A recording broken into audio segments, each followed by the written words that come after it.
Hi everyone. Asghar Falahi என்பவர் சியா சுன்னி தொடர்பான பிரச்சினைகளை பேசியதுடன் சியாக்களுக்கு நாம் ஆதரவு வழங்கக்கூடாது, சியாக்களுக்கு தலைமைத்துவம் வழங்கக்கூடாது, ஈரானை விமர்சித்து கொத்துபா பிரசங்கத்தை நடாத்தியிருந்தார்.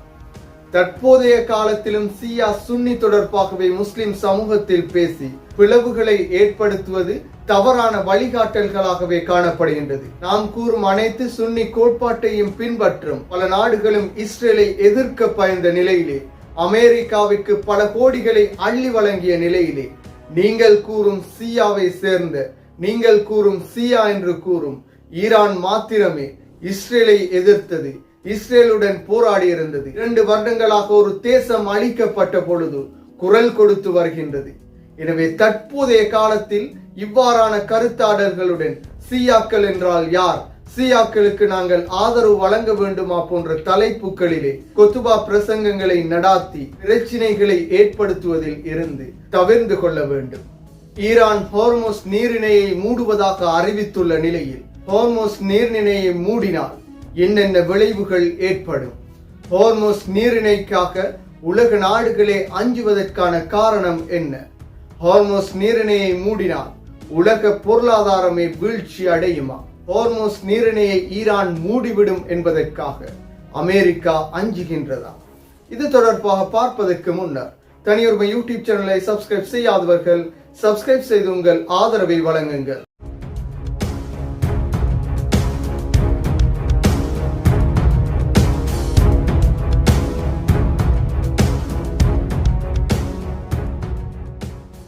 கடந்த வெள்ளிக்கிழமை அக்கரப்பத்து பிரதேசத்திலே ஜும்மா குத்துபாவாக அஸ்கர் ஃபலாஹி என்பவர் சியாக்கள் என்றால் யார், சியாக்களுக்கு நாங்கள் ஆதரவு வழங்க வேண்டுமா, ஈரானுக்கு ஆதரவு வழங்க வேண்டுமா, அவர்களை தலைவர்களாக நாங்கள் ஏற்றுக்கொள்ள முடியுமா, அவர்கள் ஏன் இந்த யுத்தத்திலே கலந்து கொள்கின்றார்கள், பலஸ்தீனுக்காக இவர்கள் கலந்து கொள்கின்றார்களா அல்லது அவர்களின் சுயலாபத்திற்காக இவர்கள் கலந்து கொள்கின்றார்களா? சியா சுன்னி பிரச்சினைகள் தொடர்பாக பல விடயங்களை பேசியிருந்தார். எனவே இவ்வாறான பிரச்சினைகள் தொடர்பாக பேசும் காலம் இது கிடையாது. தற்பொழுதும் சியா சுன்னி பிரச்சினைகள் தொடர்பாக பேசுவதும், நாங்கள் சுன்னி கோட்பாட்டை பின்பற்றுகின்றோம், சியாக்களை ஆதரிக்க கூடாது, ஈரானை ஆதரிக்க கூடாது என்ற கருத்துக்களிலே மக்கள் மனங்களிலே கருத்துக்களை புகுத்துவதில் இருந்து தவிர்த்து கொள்ள வேண்டும். தற்பொழுது பிரச்சினை சுன்னி சியா பிரச்சினை கிடையாது. மிக பெரும் அநீதிகளை இழைக்கும் இஸ்ரேலுக்கு எதிரான குரல், அந்த இஸ்ரேலுக்கு எதிராக எந்த நாடு குரல் கொடுக்கின்றது, எந்த தலைவர்கள் குரல் கொடுக்கின்றார்கள் என்பதை நாங்கள் பார்க்க வேண்டும். முஸ்லிம் சமூகத்தையே பின்பற்றாத வடகொரியாவாக இருந்தாலும், சீனாவாக இருந்தாலும், ரஷ்யாவாக இருந்தாலும் அந்த நாடுகளுக்கு மக்கள் ஆதரவுகளை வழங்குகின்றனர். முஸ்லிம் நாடுகள் அல்லாத பல மேற்கத்திய நாடுகள் ஈரானுக்கு ஆதரவுகளை வழங்குகின்றது. இதற்கான காரணம் அநீதி இழைக்கப்பட்ட மக்களுக்கான குரலாகவே நாங்கள் குரல் கொடுக்கின்றோம் என்பதை. நாங்கள் கூறும் பல சுன்னி கோட்பாடுகளை பின்பற்றும் பல அரபு நாடுகள் அமெரிக்காவின் கைக்கூலிகளாகவே செயற்படுகின்றது. அண்மையிலும் டொனால்ட் ட்ரம்பை அழைத்து வரவேற்று பொன்னாடைகள் போற்றப்பட்டு பல ட்ரில்லியன்கள் அவருக்கு அன்பளிப்பாகவும் பொருளாதார உதவிகளாகவும் வழங்கி அவரை வழி அனுப்பி வைத்திருந்தனர் அரபு நாடுகள். இவ்வாறான அரபு நாடுகளை அமைதி காக்கும் நிலையில் ஈரான் போன்ற நாடு எதிர்த்து போராடுகின்றது, இஸ்ரேலை எதிர்த்து போராடுகின்றது, அமெரிக்காவை எதிர்த்து போராடுகின்றது, யுத்தம் செய்கின்றது. எனவே மக்களின் தலைவர்களாக கொத்துபா பிரசங்கங்கள் போன்றவற்றிலே முக்கியமான விடயங்களை மக்களுக்கு கூறுபவர்கள் தற்போதைய காலத்தில் இவ்வாறான கொள்கை கோட்பாடுகள் தொடர்பான பிரச்சினைகளில் தலையிடாமல், அது தொடர்பாக பேசாமல், முஸ்லிம் சமூகத்திற்காக குரல் கொடுப்பவர்களுக்கு எதிராக பேசாமல் மௌனம் காப்பது கூட சிறப்பாகவே இருக்கும். இவ்வாறு தூண்டி விடுவதன் ஊடாகவே பல நாடுகளில் பிரச்சினைகளும் சிதைவுகளும் ஏற்பட்ட நிலையில் பல பிரச்சினைகளால் முஸ்லிம் சமூகமே பிரிந்து நிற்பதற்கும் அரபு தேசமே பிரிந்து நிற்பதற்கும் காரணங்களாக அமைந்துள்ளது.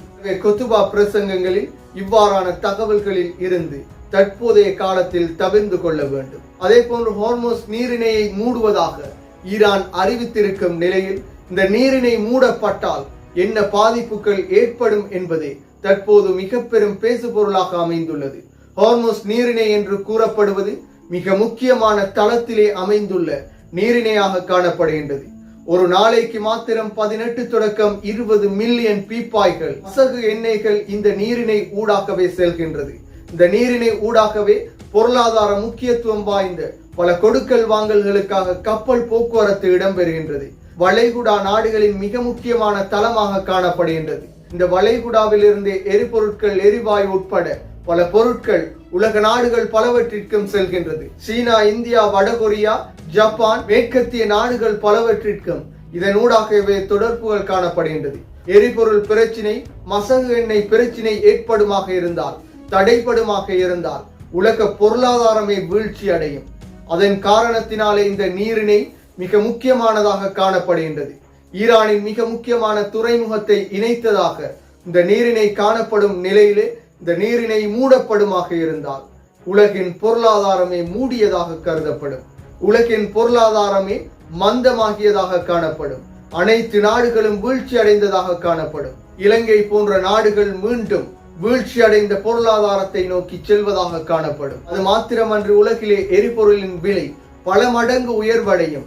எரிபொருளின் விலை உயர்வடைவாக இருந்தால் உலகில் அனைத்து பொருட்களின் உற்பத்தி செலவுகள் அதிகரிக்கும். அனைத்து பொருட்களின் விலைகள் அதிகரிக்கும். உலகில் பல நாடுகள் பொருளாதார வீழ்ச்சியை எதிர்கொள்ளும். இதன் காரணத்தினாலே இந்த நீரிணை உலகிலே மிக முக்கியமான நீரிணையாக கருதப்படுகின்றது. இதனை மூடுவார்களாக இருந்தால் மிகப்பெரிய பின்விளைவுகளை உலகமே எதிர்நோக்கும். எனவே அமெரிக்கா ஈரானை தாக்கியதன் ஊடாக ஈரான் அமெரிக்காவை, இஸ்ரேலை பழிவாங்குவதற்காக காத்திருக்கின்றது. எனவே டொனால்ட் ட்ரம்ப் செய்த தவறின் ஊடாக உலக நாடுகள் அனைத்துமே பாதிப்படையும் நிலை ஏற்பட்டுள்ளது. அமெரிக்காவில் கூட டொனால்ட் ட்ரம்பிற்கு எதிராக ஆர்ப்பாட்டங்கள் நடைபெறுகின்றது. அரசியல் அமைப்பு சட்டத்தின் அடிப்படையிலும் அவர்களுடைய கட்சியின் சட்டத்தின் அடிப்படையிலும் எந்த விதமான அனுமதிகளும் இன்றியே ஈரானை டொனால்ட் ட்ரம்ப் தாக்கியிருந்தார். எனவே டொனால்ட் ட்ரம்ப் மீது கடுமையான விமர்சனங்களும் அமெரிக்காவில் முன்வைக்கப்படுவதுடன் அமெரிக்காவின் பல நகரங்களிலும் ஆர்ப்பாட்டம் நடாத்தப்படுகின்றது. அமெரிக்கா ஈரானை இரவோடு இரவாக சில பகுதிகளை தாக்கிவிட்டு அணு உலைகளை தாக்கி அளித்ததாக கூறியிருந்தாலும் சிரிப்புடன் கூறியிருந்த ஈரானின் வெளிவிவகார அமைச்சர் இதனூடாக ஈரானுக்கு எந்த விதமான பாதிப்புகளும் இல்லை என கூறியிருந்தார்.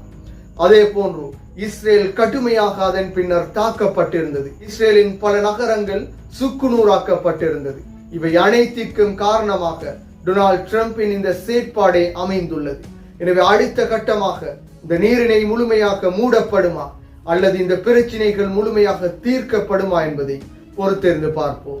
மீண்டும் ஒரு வீடியோ பதிவில் சந்திக்கும் வரை தனியொருமை யூடியூப் சேனலை சப்ஸ்கிரைப் செய்யாதவர்கள் சப்ஸ்கிரைப் செய்து உங்கள் ஆதரவை வழங்குங்கள்.